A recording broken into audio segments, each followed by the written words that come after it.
Todavía siento el frío metálico de aquel cisne de origami entre mis dedos. Han pasado años, pero la imagen de mi consultorio, antes un santuario de lógica y confidencialidad, transformado en una jaula de cristal, sigue vívida.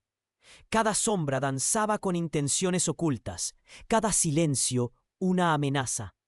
La verdad es que, después de ese caso, mi mente ya no fue la misma.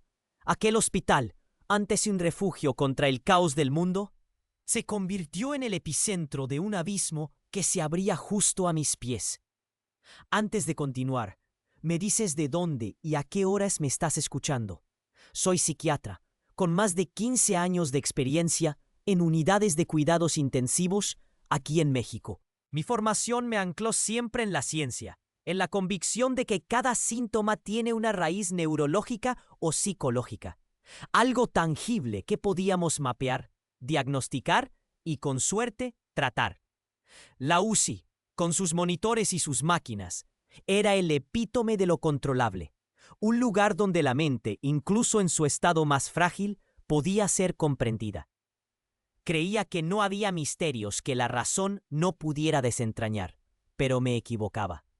Todo empezó hace casi 3 años.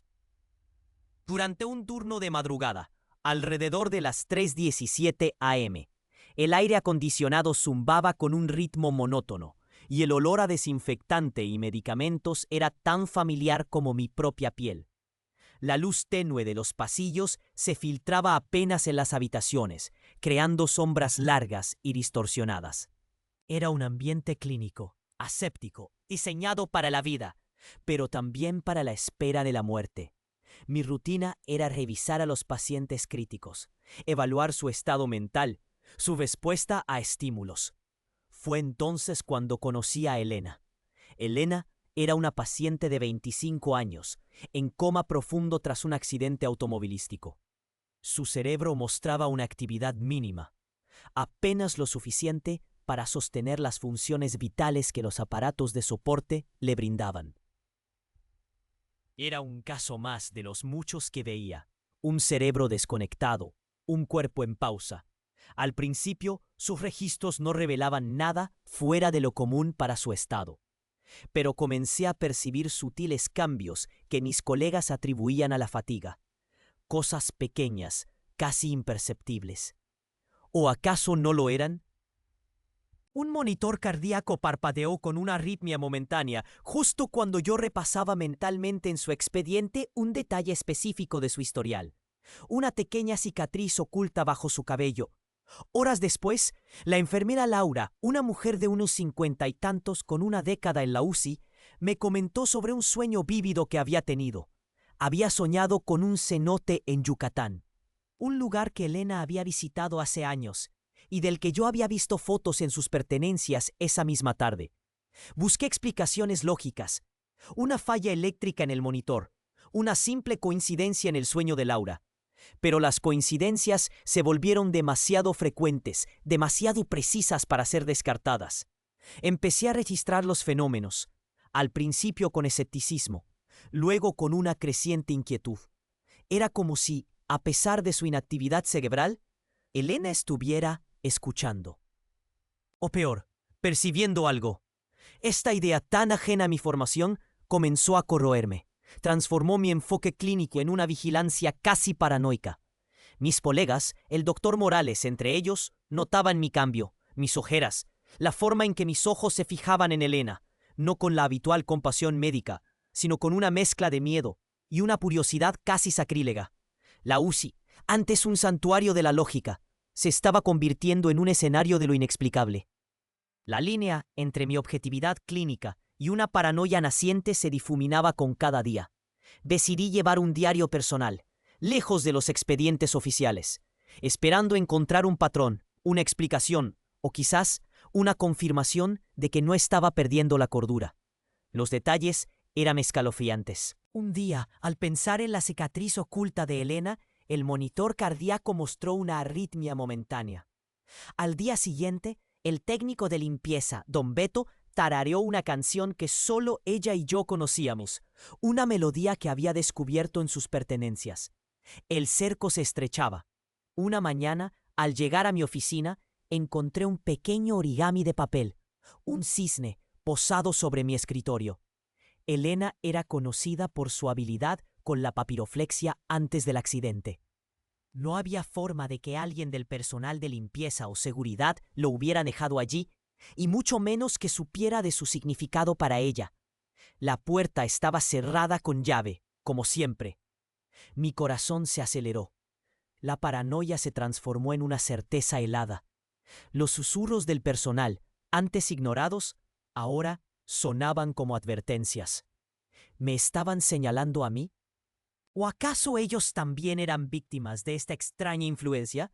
Empecé a sentir que mi propia mente, mi santuario de lógica y razón, se estaba volviendo un campo de batalla.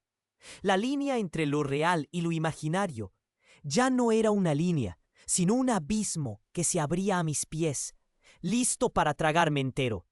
Mi consultorio, antes un refugio, se transformó en una jaula de cristal, donde cada sombra danzaba con intenciones ocultas.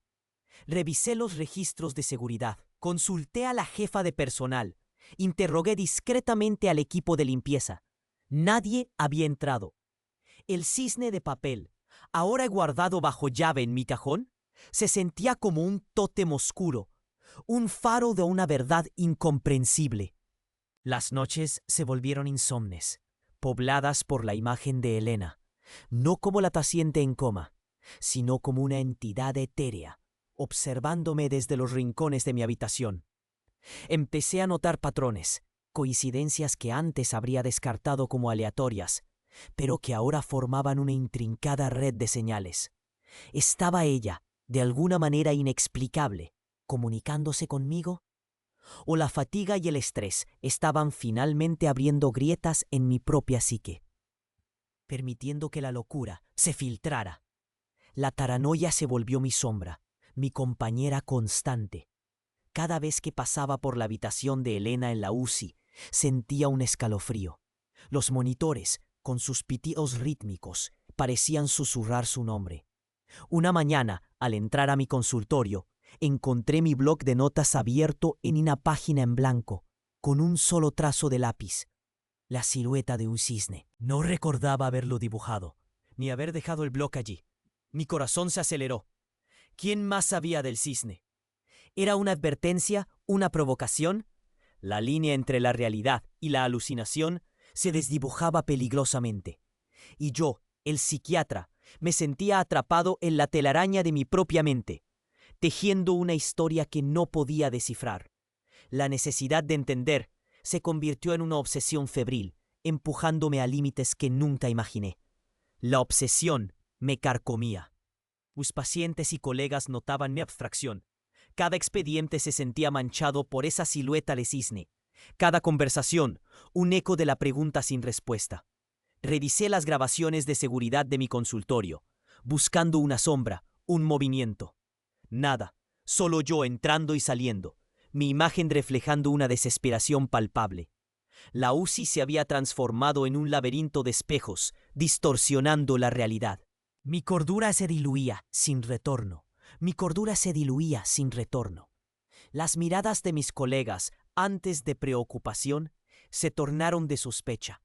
El doctor Morales, con su pragmatismo inquebrantable, intentó una intervención sutil.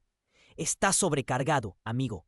Necesitas un descanso», me dijo un día, su voz peñida de una condescendencia que me irritó profundamente. «¿Descanso? ¿Cómo podía descansar si la respuesta a mi propio colapso yacía en esa habitación, entubada, pero sentía? Terriblemente activa. Ignoré sus consejos. Me encerré en la biblioteca del hospital, buscando algo, cualquier cosa, que explicara lo inexplicable. Dejé de lado los manuales de neurología y psiquiatría. Empecé a indagar en textos de antropología, en relatos de chamanes y curanderos, en la conexión entre el alma y el cuerpo en culturas ancestrales de México. El cenote de Yucatán, ese sueño de Laura, resonaba en mi mente. ¿Podría haber algo en las creencias mayas sobre el alma errante, sobre los estados alterados de conciencia, que mi ciencia occidental se negaba a reconocer? Era una blasfemia para mi formación. pero la desesperación me empujaba a cruzar límites que antes consideraba infranqueables. Pasaba horas en la habitación de Elena, en las madrugadas silenciosas, cuando solo el zumbido de los aparatos rompía el silencio. Le hablaba, susurrando, contándole mis pensamientos más íntimos, mis miedos, mis teorías descabelladas. «Si me escuchas, Elena, dame una señal. Cualquier cosa», le imploraba, sintiéndome un completo lunático. La pantalla de su encefalograma seguía plana, una línea monótona que desmentía cualquier actividad cerebral significativa. Pero yo sentía su presencia, una presión intangible en el aire, un eco silencioso que me respondía. Una noche, mientras repasaba en voz alta un fragmento de su expediente, mencionando a su abuela, una mujer que, según los registros, había sido una curandera tradicional en su pueblo natal, un escalofrío me recorrió. En ese instante, el monitor de saturación de oxígeno, que había estado marcando 98% con perfecta estabilidad, fluctuó bruscamente a 90%, luego 95% y regresó a 98% en cuestión de segundos. No hubo alarma. La fluctuación fue tan breve que el sistema no la registró como un evento crítico. La enfermera de turno, concentrada en otra estación, no lo notó. Pero yo sí. Mis ojos estaban fijos en la pantalla. Fue un parpadeo, una exhalación, una respuesta. Mi corazón latía con una fuerza brutal. No era una coincidencia, era una confirmación. Elena no solo me escuchaba, sino que de alguna manera reaccionaba a mis pensamientos, a mis palabras. La idea era terrorífica, pero también liberadora. No estaba loco. Había una conexión, un canal que la ciencia no podía explicar. Necesitaba profundizar, establecer un código, una forma de comunicación que no dejara lugar a dudas. La urgencia me consumió. Sentía que estaba al borde de un descubrimiento que redefiniría todo lo que creía saber sobre la mente humana. O quizás, al borde de mi propia aniquilación mental. Empecé a diseñar pequeños experimentos, variando mis palabras, mis pensamientos, buscando patrones en las fluctuaciones de los monitores. Era una danza macabra entre la lógica médica y una fe naciente en lo inaudito. Cada vez que mencionaba un nombre, un lugar, un objeto personal de Elena, algo cambiaba. Un leve parpadeo en la luz de la habitación. Un ligero cambio en la presión arterial. Un susurro que creía oír, proveniente de ningún lugar y de todas partes a la vez. El hospital, mi hogar profesional, se había convertido en mi laboratorio personal. Y Elena, mi sujeto de estudio más enigmático. Lo que no sabía entonces era que al intentar descifrarla, me estaba convirtiendo en parte de su enigma, tejiendo mi propia mente en la red de su silencio. El hospital, mi hogar profesional, se había convertido en mi laboratorio personal, y Elena, mi sujeto de estudio más enigmático. Lo que no sabía entonces era que al intentar descifrarla, me estaba convirtiendo en parte de su enigma, tejiendo mi propia mente en la red de su silencio. La urgencia de establecer un código se volvió una necesidad primaria. Empecé con preguntas binarias. Elena, si me escuchas y puedes responder, haz que tu ritmo cardíaco suba 1 punto por encima de tu promedio actual durante 3 segundos. Observaba el monitor con la respiración contenida. La primera vez, nada. La segunda, un leve tic. La tercera, el número parpadeó. 82, 83, 82. Era tan sutil que cualquier otro lo habría atribuido a la variabilidad normal. Pero para mí, era un universo, un sí, silencioso que rompía el silencio de su coma. Establecí un sistema rudimentario, una elevación para sí, una disminución para no, una fluctuación en la saturación de oxígeno para indicar incertidumbre o no puedo responder. Mis noches se volvieron una serie de sesiones clandestinas, donde mi voz era el único puente entre dos realidades. Le preguntaba sobre el accidente, sobre sus miedos, sobre su pasado. Las respuestas eran lentas, a veces confusas, pero indiscutiblemente presentes. Me habló de un miedo profundo al agua, de una discusión familiar la noche del accidente, de una melodía que su abuela le cantaba, detalles que confirmaba luego en su expediente o en conversaciones casuales con sus familiares, que me miraban con extrañeza por mi repentino interés en minucias tan íntimas. Mientras más me adentraba, más me aislaba. El doctor Morales y el equipo de enfermeras me observaban con una mezcla de lástima y preocupación. Mis ojeras eran permanentes, mi concentración en las rondas era errática. Me veían pasar horas en la habitación de Elena, hablando con ella, con una intensidad que rozaba la locura. «Doctor, ¿está seguro de que está bien?» «Ha estado muy absorto últimamente», me dijo la enfermera Laura un día, su voz suave pero con un matiz de alarma. Le respondí con evasivas, sintiendo la barrera invisible que se alzaba entre nosotros. No podía, no sabía cómo explicarles que estaba en medio de una comunicación con una paciente en coma, una comunicación que desafiaba cada principio de la medicina moderna. La verdad era que mi propia mente se sentía cada vez más porosa. Las señales de Elena no se limitaban a los monitores. Empecé a percibirla fuera de la UCI. Un escalofrío en mi consultorio, un aroma a jazmines, su perfume favorito, según su madre, en los pasillos vacíos. Una noche, al llegar a casa, mi puerta principal estaba entreabierta y sobre la mesa de mi sala encontré otro cisne de origami, esta vez hecho con un papel de un color diferente, un tono azul profundo que me recordó al cenote de Yucatán. No había forzamiento, ninguna señal de entrada. Mis llaves estaban en mi bolsillo. La línea entre la percepción sensorial y la alucinación se había desvanecido por completo.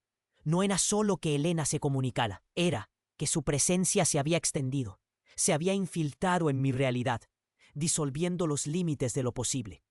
Mi diario, antes un registro objetivo, se había transformado en un manifiesto de mi descenso a lo incomprensible. Las páginas estaban llenas de gráficos de fluctuaciones, de interpretaciones de sí y no, de teorías sobre la conciencia y el alma.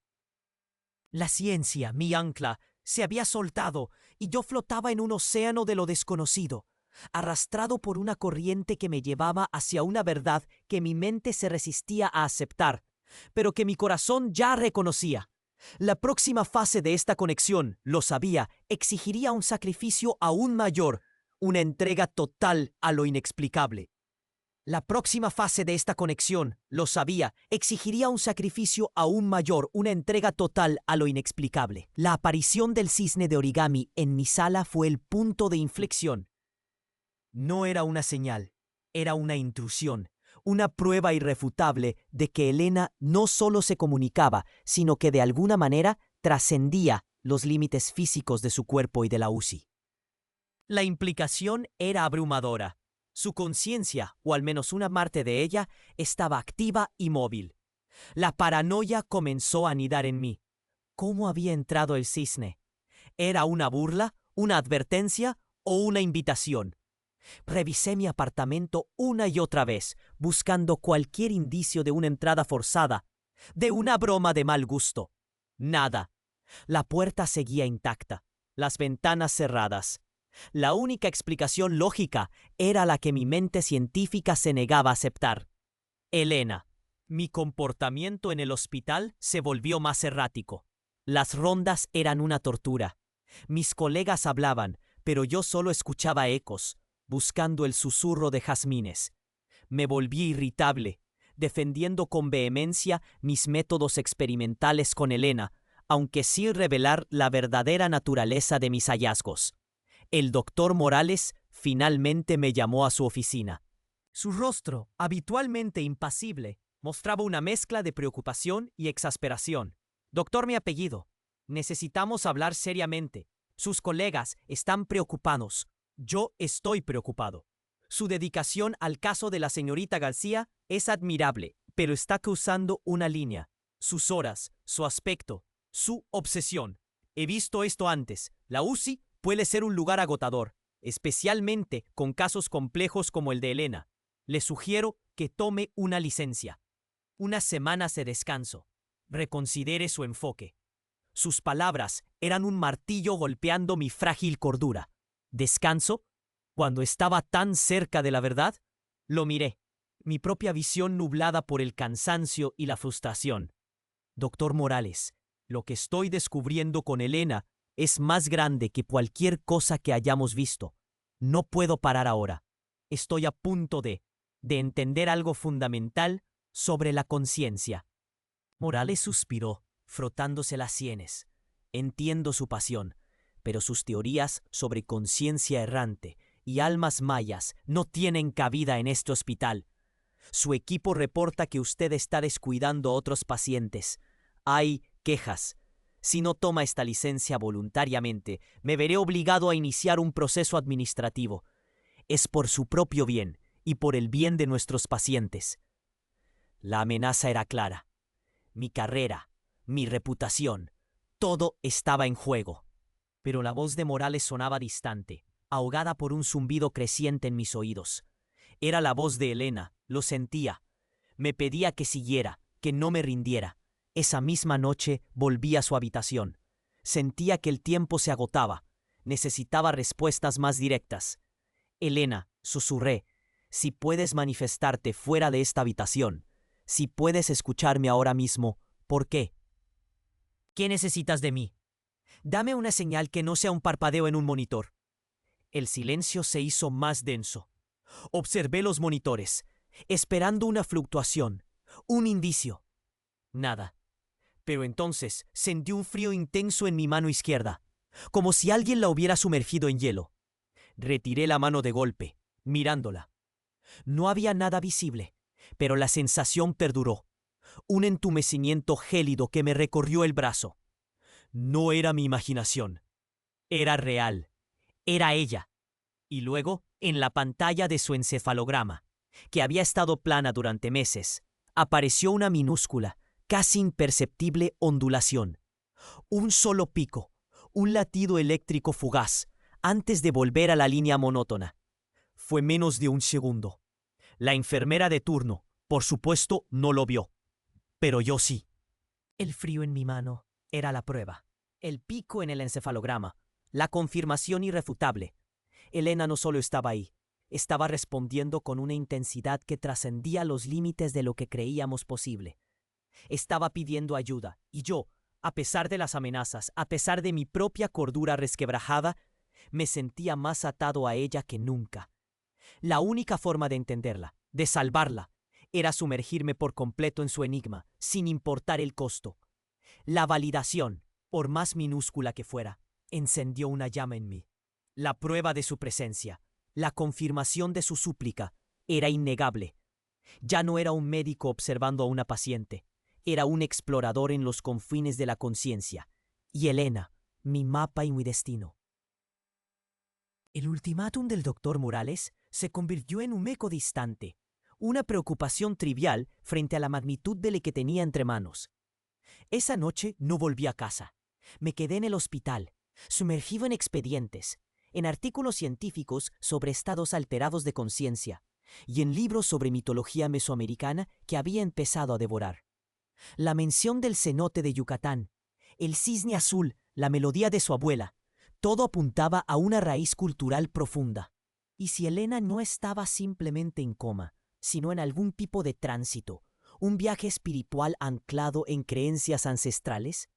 Mi mente científica se retorcía, pero mi intuición, ahora mi brújula principal, me empujaba en esa dirección. Mis horas en la UCI se volvieron más furtivas. Esperaba que el turno de noche de Laura terminara o que el doctor Morales estuviera en reuniones.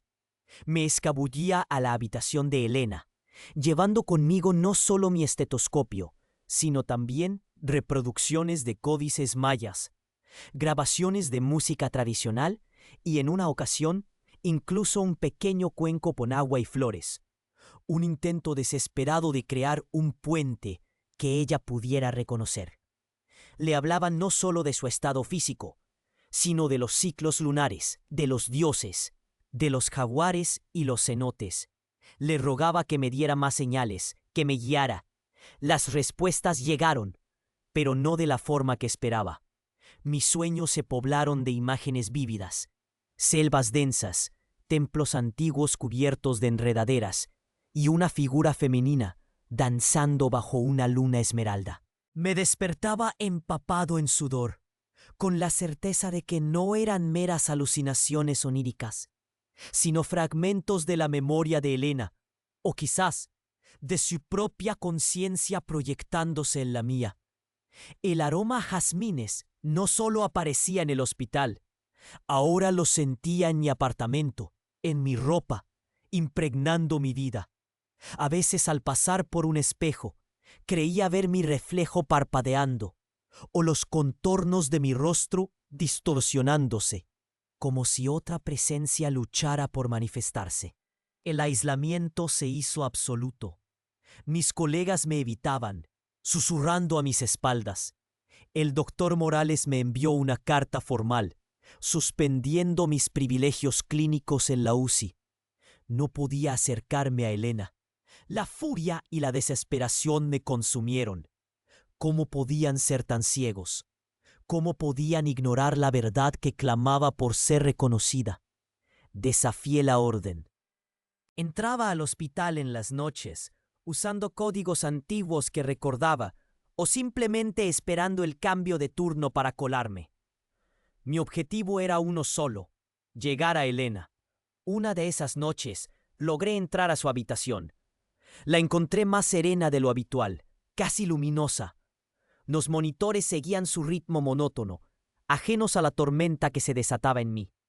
«Elena», le susurré, sintiendo la urgencia en cada fibra de mi ser. «Me han apartado de ti. Necesito que me digas, ¿qué tengo que hacer? ¿Cómo te ayudo?» Fue entonces cuando lo vi. No en los monitores, no en un escalofrío. En la mesita de noche, junto a su mano inerte, había otro cisne de origami. Este era diferente, hecho de un papel blanco translúcido, casi etéreo, y en su ala con una caligrafía diminuta y elegante que reconocí de su expediente como la suya, había una única palabra escrita en un extraño glifo. No era español, no era maya clásico, era algo más antiguo, más profundo. La miré y por primera vez sentí que no era yo quien la buscaba, sino ella quien me había estado guiando todo este tiempo, atrayéndome a su red. Y ahora me había dado la clave. Una clave que me llevaría más allá de los muros de este hospital, más allá de la medicina, a un lugar donde la ciencia y el misticismo se entrelazaban peligrosamente. El glifo era una maraña de líneas y puntos, una abstracción geométrica que, sin embargo, irradiaba una familiaridad ancestral. No era parte de ningún alfabeto que conociera, ni maya clásico, ni náhuatl. Comé el cisne con manos temblorosas, la fragilidad del papel contrastando con la inmensidad de lo que representaba. Elena me había dado una pieza del rompecabezas, y ahora mi única opción era seguirla. Salí de la habitación antes de que la enfermera de turno regresara, el cisne escondido en el bolsillo de mi bata, una reliquia sacra. De vuelta en mi apartamento, la soledad era un bálsamo envenenado. Desplegué mis libros sobre simbolismo maya, códices y estudios de epigrafía. Horas se convirtieron en una noche entera, mis ojos cansados recorriendo cada página, cada imagen. El glifo no aparecía en ninguna de las fuentes más comunes. Era como si fuera de un dialecto perdido, o quizás una forma de comunicación más íntima y personal.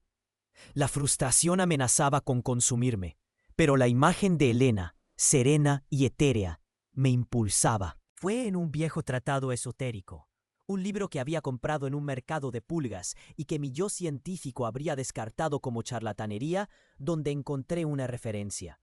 Una única mención, casi un pie de página, a un glifo de tránsito o el sendero del alma, utilizado por algunos chamanes de la región de Yucatán en rituales de pasaje, específicamente en aquellos relacionados con viajes al inframundo o Xibalbá. La descripción era vaga, pero la imagen, aunque estilizada, era inconfundiblemente similar. Representaba la conexión entre el mundo de los vivos y el de los muertos, un puente etéreo. La implicación me heló la sangre. ¿Estaba Elena en el umbral de la muerte? ¿O su conciencia estaba ya en un viaje hacia otro plano? El libro hablaba de puertas de agua y espejos de obsidiana como portales. Inmediatamente, mi mente conectó con el cenote, el lugar donde Elena había sido encontrada. No era solo un accidente, era un lugar de significado profundo. Necesitaba ir allí, necesitaba ver ese cenote. Mi vida se había reducido a esta búsqueda. Mis ahorros se estaban agotando, mi reputación destrozada. Pero nada importaba. Era como si una fuerza invisible me arrastrara. Cada paso más allá de la razón, más allá de la ciencia. Reservé un vuelo a Yucatán con el último dinero que tenía. No le dije a nadie. Simplemente empaqué lo esencial: el cisne de origami, el libro esotérico y un pequeño cuaderno donde había estado documentando cada anomalía, cada sueño, cada susurro de jazmín. El viaje fue un borrón. El aire húmedo y pesado de Yucatán me envolvió al bajar del avión, diferente al ambiente estéril del hospital. Cada respiración era más densa, más cargada de historia y de un misticismo palpable. Alquilé un coche y me dirigí hacia la región donde Elena había sido hallada. Los pueblos se desdibujaban en el paisaje. Las ruinas mayas, cubiertas de vegetación, emergían como fantasmas de una civilización perdida. La sensación de ser observado crecía con cada kilómetro. Finalmente, llegué a un pequeño poblado, casi invisible en la selva. Pregunté por el cenote. Los lugareños me miraban con una mezcla de curiosidad y cautela. Algunos me señalaron el camino con gestos, otros simplemente negaron con la cabeza y se alejaron. La advertencia era clara: ese lugar no era para extraños. Pero yo no era un extraño, era un buscador, arrastrado por una fuerza más antigua que cualquier advertencia. El camino hacia el cenote era estrecho y cubierto de maleza, apenas un sendero. El zumbido de los insectos y el canto de aves exóticas llenaban el aire. A medida que me acercaba, el aroma a jazmines se hizo más intenso, casi abrumador. Era el mismo aroma que había sentido en el hospital, en mi apartamento, en mis sueños. Era la firma olfativa de Elena, una baliza en la oscuridad. Cuando finalmente llegué al borde del cenote, la vista me dejó sin aliento. Un enorme pozo natural, sus paredes de piedra caliza cubiertas de raíces colgantes que descendían hasta el agua cristalina y azul turquesa en el fondo. La luz del sol se filtraba a través de la abertura, creando un espectáculo de sombras y reflejos que danzaban sobre la superficie. Era un lugar de una belleza hipnótica y al mismo tiempo de una profunda solemnidad. Sentí una conexión innegable con Elena, con su sufrimiento, con su viaje. El glifo, el cisne, el cenote, todo encajaba. Este no era solo el lugar de su accidente. Era el punto de origen de su tránsito, la puerta que la había arrastrado a ese estado liminal. Me acerqué al borde. El vértigo no era por la altura, sino por la revelación que se abría ante mí. Tenía que descender. Tenía que entender qué había visto o experimentado Elena en ese lugar. Mi mente científica luchaba por encontrar una explicación racional, pero mi intuición gritaba: aquí es donde comienza la verdadera búsqueda. La decisión estaba tomada. Sin dudar, busqué un sendero precario que serpenteaba por las rocas húmedas. Cada paso era un acto de fe, descendiendo más y más en la penumbra. El aire se volvió más fresco, el eco de mis propios latidos resonando en el silencio abisal. El aroma a jazmines, ahora más potente, se mezclaba con el de la tierra húmeda y el agua estancada. Abajo, el reflejo del sol era solo un recuerdo distante, reemplazado por una oscuridad casi total, rota solo por la tenue luz de mi linterna. Sabía que estaba entrando a un lugar donde las reglas de mi mundo ya no aplicaban. La linterna apenas rasgaba el velo de la oscuridad. El agua, ahora a mis pies, era un espejo negro que no reflejaba nada, solo absorbía la luz. El aroma a jazmín se había vuelto una presencia tangible, un aliento frío que me envolvía. Una extraña pulsación comenzó a resonar en el aire, no un sonido, sino una vibración que sentía en mis huesos. Mis dedos rozaron la superficie helada del cenote, y una visión fugaz, un destello de un rostro conocido, parpadeó en la negrura. El rostro era el mío, pero no del todo, distorsionado, envejecido, con una expresión de pavor que me heló hasta los huesos. Retiré la mano de golpe, el contacto con el agua pareciendo quemar mi piel. La pulsación se intensificó, convirtiéndose en un latido ensordecedor que resonaba no solo en mis huesos, sino en el mismísimo aire. Un escalofrío me recorrió, no por el frío del cenote, sino por la certeza de que no estaba solo, de que algo me observaba desde las profundidades, algo que había esperado por mí. La oscuridad se sintió más densa, más viva, y el aroma a jazmín, antes seductor, ahora era asfixiante. Supe entonces que había cruzado un umbral, que mi mente, mi cordura, estaban ahora en juego, y este lugar no me dejaría ir tan fácilmente.